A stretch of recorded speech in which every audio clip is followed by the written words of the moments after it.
नमस्कार मित्रों, आप सभी का लॉजिकल सनातन ज्ञान चैनल में स्वागत है।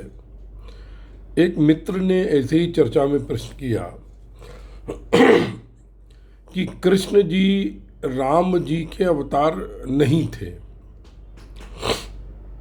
मैंने पूछा क्यों? बोले राम जी ने मर्यादा पुरुषोत्तम के रूप में अवतार लिया। उन्होंने सिर्फ मर्यादा के लिए जीवन जिया और श्री कृष्ण ने तो ऐसा लगता है सारी मर्यादाएं तोड़ दी। तो ऐसा आप कैसे कह सकते हैं? इसके विषय में आपकी क्या राय है? तो मित्रों देखिए, ऐसा है कि मैं बहुत बार बता चुका हूँ, सतयुग का तात्पर्य होता है कि जहाँ 25 से 0 तक लोग खराब होते हैं, यानी 75% से 100% तक लोग जो होते हैं अच्छे होते हैं। और जब 75 से धीरे धीरे गिरते हैं तो जब 50 से 75 लोग मतलब यानी 50 और आधे खराब हो गए तो हो गया त्रेता, और 50 से 25 हो गया द्वापर। 25 के नीचे जब अच्छे लोग 0 तक होते हैं तो होता है कलयुग। तो उनके मापदंड भी उन्हीं के अनुसार बनाए जाएंगे। मतलब किसी भी पुरुष की यदि आप महत्ता देखना चाहते हैं तो आपको देश काल परिस्थिति का ध्यान देना होगा। उसका काल क्या है?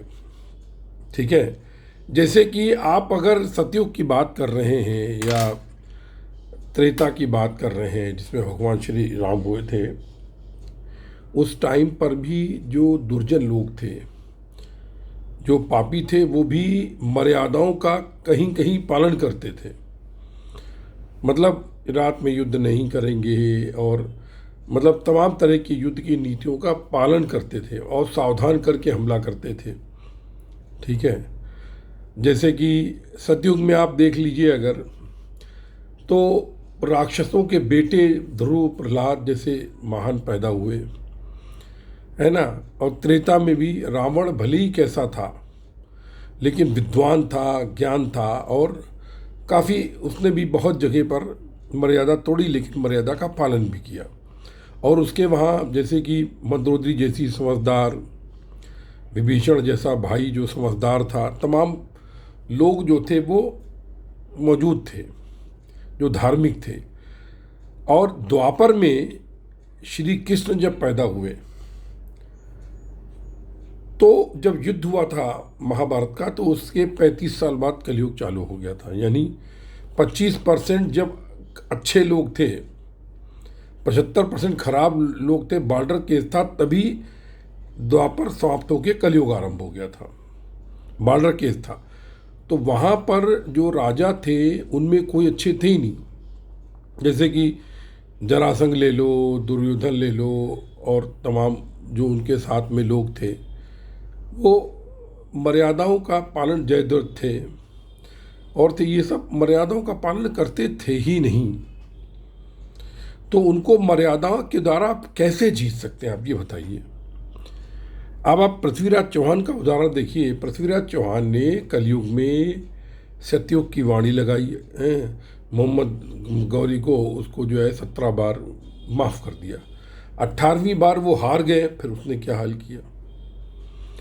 तो देश काल और परिस्थिति देख करके आपको निर्णय लेना है। जो हमारा इतिहास है उससे हमें सीखना है, लेकिन निर्णय हमको जब लेना है तब की परिस्थिति को देखना पड़ेगा। जैसे आज का माहौल है, आज का कलयुग का माहौल है, कोई नीति नहीं है, नीति की बात ही नहीं, सब अनीति है। तो यहाँ पर आप नीति से कैसे जीत सकते हैं? आप कैसे उम्मीद करेंगे दुश्मन हमको धोखा नहीं देगा? कैसे उम्मीद करेंगे? जैसे पहले चेतावनी देते थे, अभी कहाँ देते हैं? सावधान, आप मतलब अलर्ट करते थे, भाई अपना हम हथियार से हमला करने जा रहे, तुम भी तैयार हो जाओ, हथियार उठा लो। आजकल तो ऐसा नहीं होता है, कभी भी हमला कर देंगे, कभी करेंगे। मतलब तो नीति आज के ज़माने में है ही नहीं, तो आप नीति से कैसे जीतेंगे बताइए आप? सामने वाला आपको मारने के लिए तैयार है, आपको हर तरीके से प्रताड़ित। जैसे आप गाय की सेवा करते हैं, गौ सेवा कर रहे हैं, सामने वाला उसको खाता है, तो आप कैसे जीव दया उनके अंदर पैदा करेंगे? वो आपको मारने के लिए तैयार है। सारी तरीके की नीतियां आपको मारने के लिए, धोखे से, किसी भी तरीके से आपका धर्म भ्रष्ट करके मारने के लिए तैयार है। अब आप बताइए कि आप कैसे बचेंगे, क्योंकि वो नीति मान ही नहीं रहा है, तो आप कैसे नीति मानेंगे? तो कांटे से कांटा निकालने के लिए हमको नीति का सहारा लेना ही पड़ेगा। लेकिन फिर भी भगवान श्री कृष्ण ने, आप महाभारत के युद्ध में जब सामने वाले ने नीति तोड़ी है तब अपनी नीति तोड़ी है, पहले नहीं तोड़ी थी। जब युद्ध होने जा रहा था तो भी उसको बहुत बार समझाया दुर्योधन को, लेकिन वो नहीं समझा। अच्छा, फिर पहले दिन युद्ध में अभिमन्यु वध में सारी नीतियां तोड़ दी गई थी युद्ध की, कि अकेले से अकेला लड़ेगा, किसी महारथी घेर के नहीं मारेंगे, एक से एक लड़ेगा, पीछे से वार नहीं करेंगे, कि किसी की मृतक के पैर शव पर पैर नहीं रखेंगे। लेकिन सबको अभिमन्यु के साथ किया गया। उसका हाथ के हथियार जब नहीं थे, रथ के पहिए से लड़ा, पीछे से हमला किया गया। उस मरने के बाद उसके सर पर जयद्रथ ने पैर रख के अट्ठास किया, ये सब किया। तो कहाँ नीति थी? तो जब सामने वाला नीति मान ही नहीं रहा है तो तुम नीति कैसे करोगे? तो वास्तव में ये जो युद्ध हुए थे, ये जब त्रेता में भगवान राम हुए तो उन्होंने बताया द्वापर में कैसे जियोगे, और द्वापर खत्म होने को था, 35 साल बाद कलयुग आरंभ हुआ। तो द्वापर के युद्ध में एक तरह भगवान श्री कृष्ण ने बताया कि आने वाले समय में तुमको अभी कैसे धर्म के मार्ग पर चलते हुए, धर्म को साथ देते हुए अधर्म का भी सहारा लेना पड़े तो ले लो। क्योंकि सामने वाला तो कोई मतलब नियम, जैसे हम ना कानून, उसके लिए जो कानून मानता है, जो कानून मानता ही नहीं है। आजकल एक केस चल रहा, आप देख रहे हैं, बोलने की जरूरत नहीं है हमको। अब वो व्यक्ति कानून मानता ही नहीं, उसने चेहरा खोल के टीवी के सामने, सीसीटीवी के सामने खुलेआम गोली मारी, बम मारे, है ना, और भाषण उत्तेजक दे करके, मतलब इस तरह की बातें आ रही हैं। तो वो कानून मानता ही नहीं है, तो कानून से क्या कर लेगा? उसको भी मारना ही पड़ेगा, उसको भी पकड़ना पड़ेगा। तो इसी कारण मित्रों, आप ये समझिए, सतयुग की जो नीतियां थीं वो कलयुग में नहीं चलेंगी। आपको अधर्म का सहारा लेना पड़ेगा।